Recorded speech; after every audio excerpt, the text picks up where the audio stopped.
Y aquí, después de la prehistoria, vino la historia.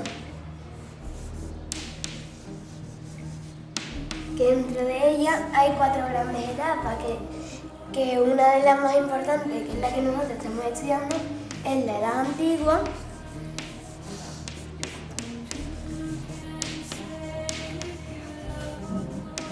Y comenzó con la aparición de la escritura. Y acabó con la caída del Imperio Romano. Después de la Edad Antigua viene la Edad Media.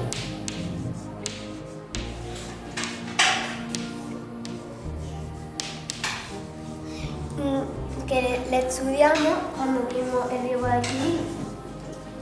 Y después de la Edad Media viene la Edad Moderna.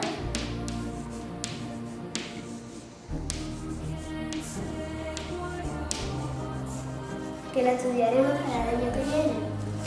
Y después, por último, viene la edad contemporánea, que es la actualidad.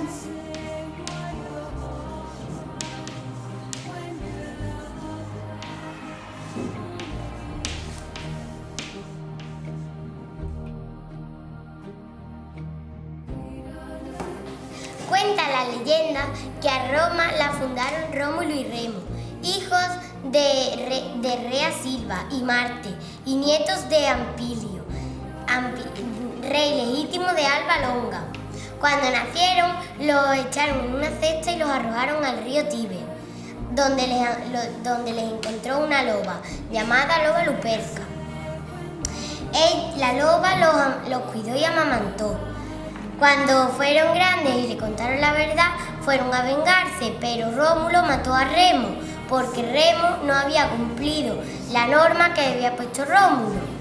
Y a lo largo de esos años fueron conquistando todas las ciudades junto al mar Mediterráneo, el que llamaron Mare Nostrum, que significa mar nuestro.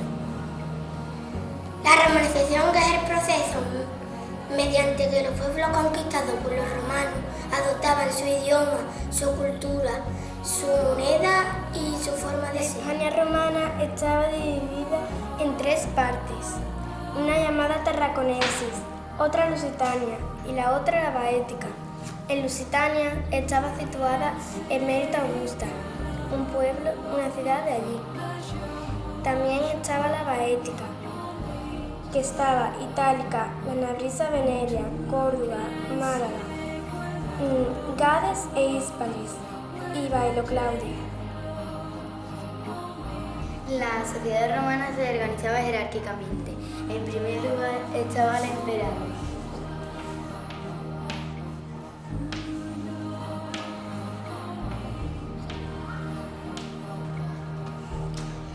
Era la persona que gobernaba el imperio romano, dictaba las leyes y se le consideraba como un dios. A continuación va el Senado.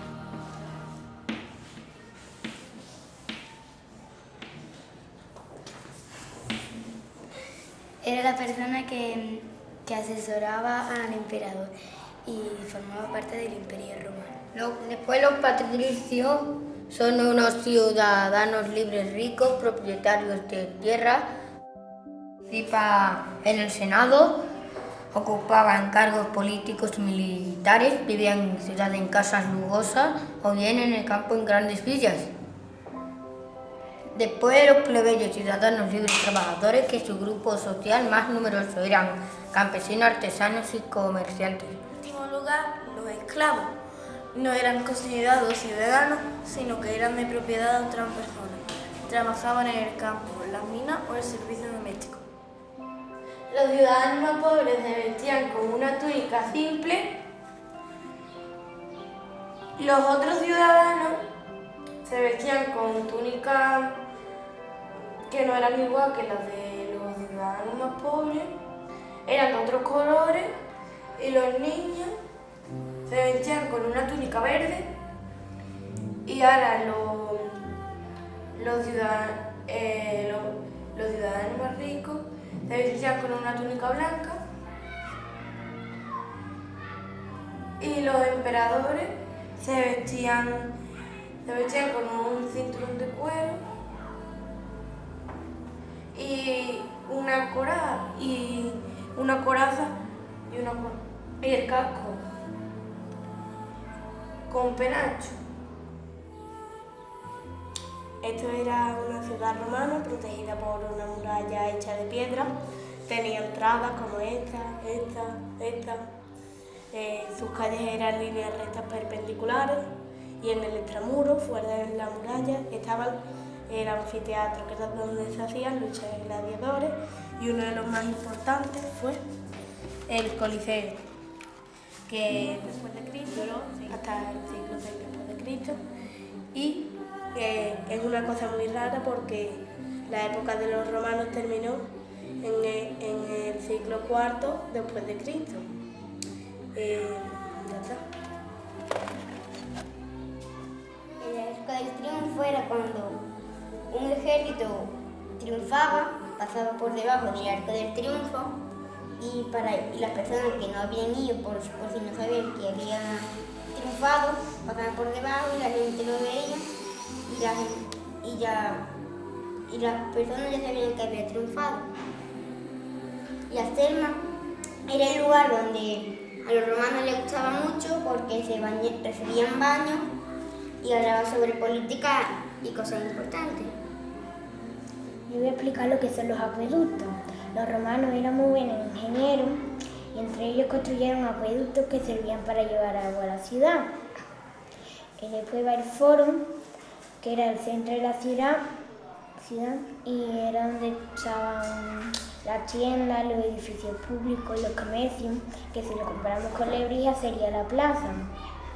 Y el teatro, que a los romanos les encantaba el teatro y sobre todo hacer comedia.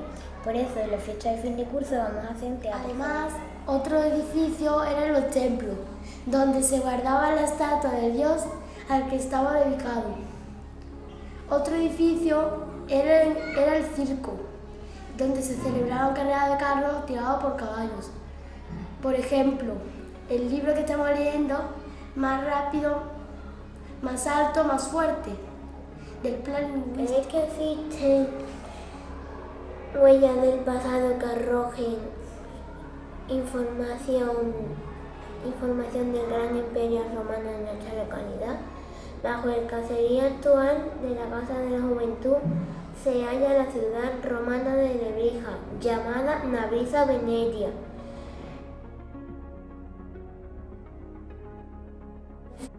Estaba rodeada por una muralla y había 4 puertas.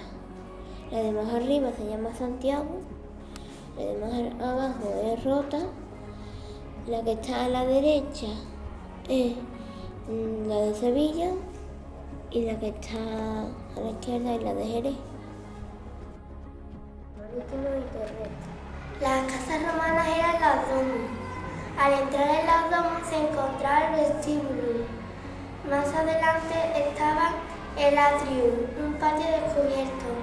Alrededor del atrium había varias habitaciones, una sala de visita, un patio jardinado y una alacena.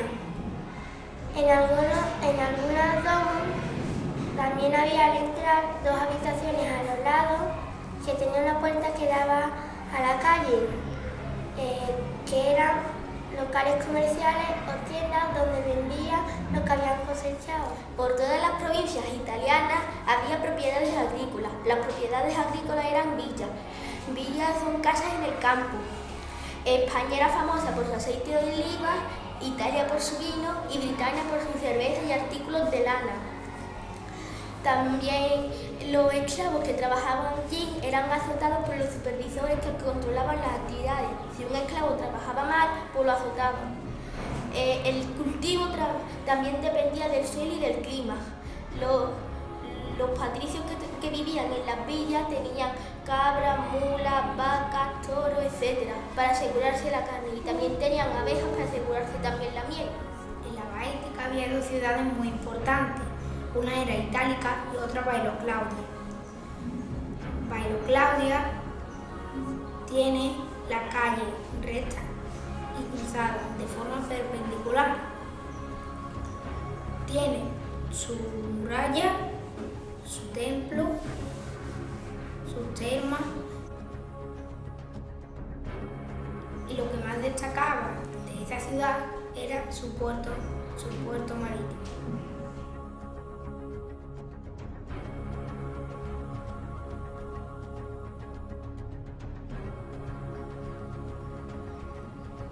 Baelo Claudia. Hace muchos siglos había un lugar en la costa del estrecho de Gibraltar, muy cerca de Tarifa, donde la pesca era muy abundante. Miles de peces, atunes y bonitos atravesaban todos los años sus cálidas aguas del mar Mediterráneo. Estaba rodeado. En aquellos tiempos, los habitantes de Baelo no solo pescaban para comer, sino que también para ganar dinero. Elaboraban salazones de atún y una salsa de pescado llamada garum. Estos productos los vendían a otros pueblos, algunos situados en lugares lejanos del mar Mediterráneo. La ubicación geográfica de Baelo, muy cerca del estrecho de Gibraltar, al fondo de una pequeña ensenada, hace que el mar sea una de sus fuentes de riqueza. La mayor parte de los ciudadanos de Baelo trabajaban en la pesca, sobre todo atunes. La explicación ya la conoces. Estos peces pasaban en grupos numerosos por las costas de Baelo todos los años entre junio y septiembre. En verano había tanto trabajo que los esclavos no eran suficientes y tenía que contratar a gente de otros lugares.